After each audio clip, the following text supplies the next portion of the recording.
بسم اللہ الرحمن الرحیم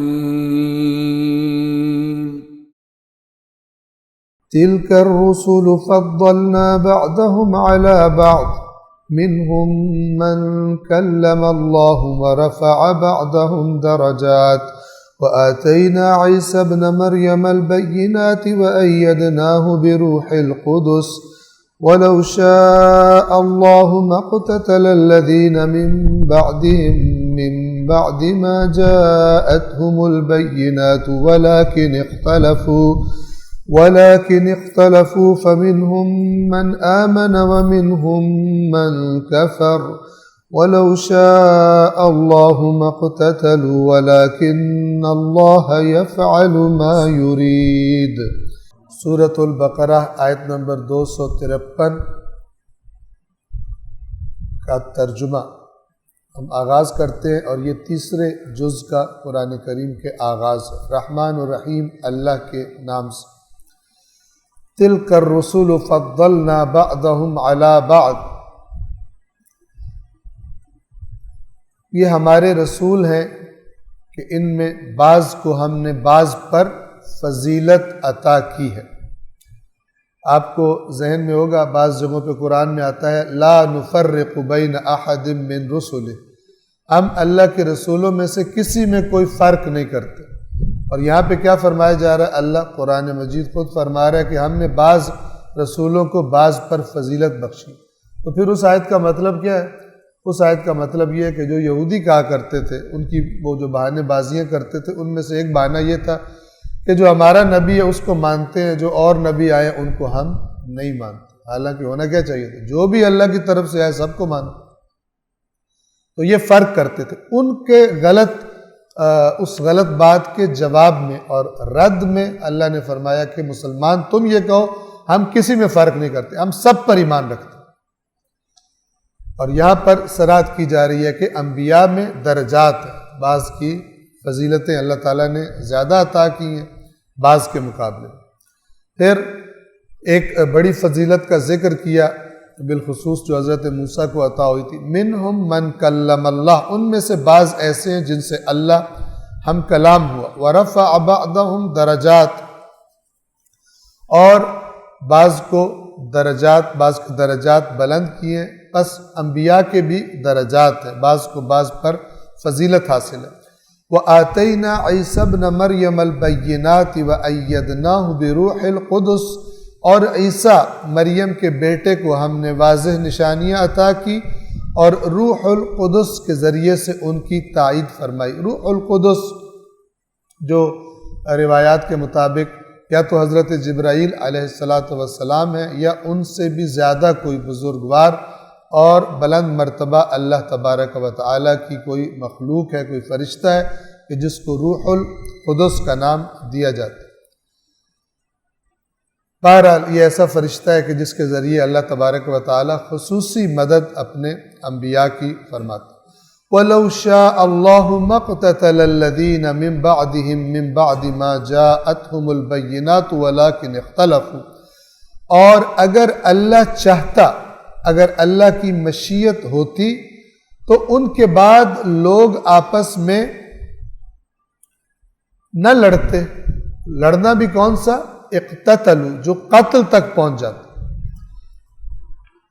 یعنی اللہ سب کو زبردستی پابند کر سکتا تھا اپنے انبیاء کی بات ماننے پر۔ جیسے اللہ کے بہت سارے حکم ہیں کہ جب وہ آ جاتے ہیں تو کسی کی مجال نہیں ہوتی بڑے سے بڑے بادشاہوں کی، صاحبان اقتدار کی، کہ وہ دوسرا سانس بھی لے سکے۔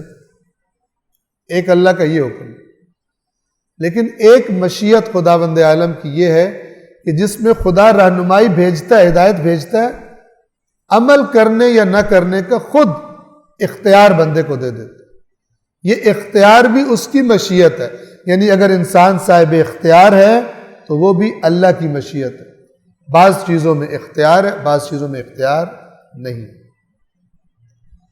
تو لہٰذا توجہ فرما لیں، اللہ تبارک و تعالیٰ کے ارادے، اس کی مشیت یا ارادہ جسے کہا جاتا ہے، وہ دو قسم کا ہوتا ہے۔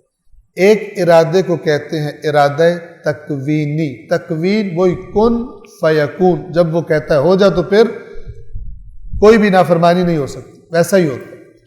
اور دوسرا ارادہ جو ہے اللہ کا، اس کو کہتے ہیں ارادہ تشریعی، جس کو شریعت کیا ہے؟ راستہ دکھا دیا گیا۔ ارادہ تشریعی خدا کا یہ ہے کہ خدا چاہتا ہے کہ لوگ اس پر چلے، لیکن خدا نے ان کو اختیار دیا، اور اگر یہ اختیار نہ ہو تو آزمائش معنی نہیں رکھتی۔ آزمائش ہوتی اس کی ہے جو صاحب اختیار ہو۔